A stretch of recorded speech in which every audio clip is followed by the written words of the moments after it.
How to service your truck brake testing machine. It is really quite simple.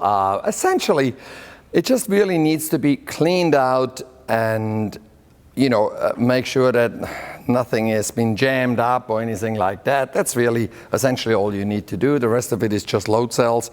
There is not much that you have to do to that, but it needs to be kept in clean working condition. So to do a service, you will need a little bit of grease. We recommend some high temperature grease. You might need a little bit of inox as well, quite handy for the bolts.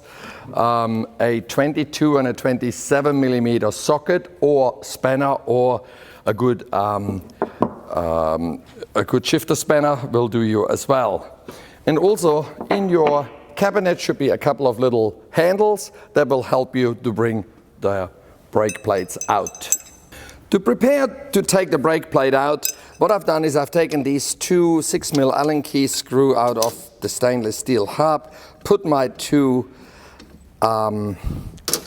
handles in here, and that allows me to then lift the plate up. So the next thing I do is I undo the middle bolt, which is a 27mm socket or spanner, depending on what you have.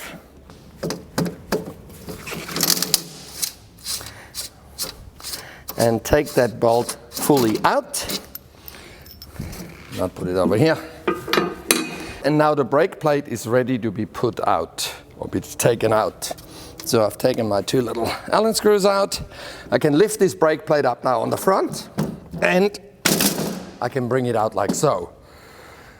Then I go behind it, I lift it up, and I turn it over.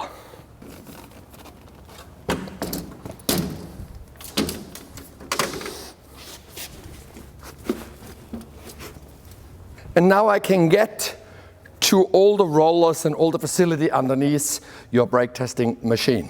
What I now do is I vacuum clean everything out of here.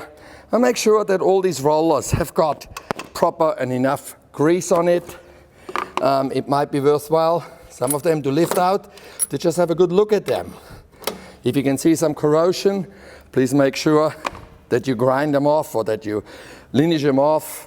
And that way these rollers will last forever. Okay. You also want to check the hardened plates underneath your brake plate to make sure none of them have come loose. If they have, you could just tag weld them back on. When I'm finished with all of that, I also check that this tie rod end here is properly tight. Nothing has come loose. I check the two Allen head bolts, make sure that that is all okay. And if I'm finished with that, I drop the brake plate back in here, tighten it with the middle bolt, and the service is finished. When you got the brake plate in, bit of grease on your main bolt, put your main bolt back in here, tighten it. It doesn't have to be overly tight, but obviously you want to make sure that it doesn't come loose. So,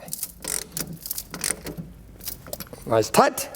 Then we stand on the brake plate and we make sure that it's just got a tiny little bit of free play. That assures us that everything is running nice and smoothly and there is nothing that is jamming it up or anything like that. And your service is done.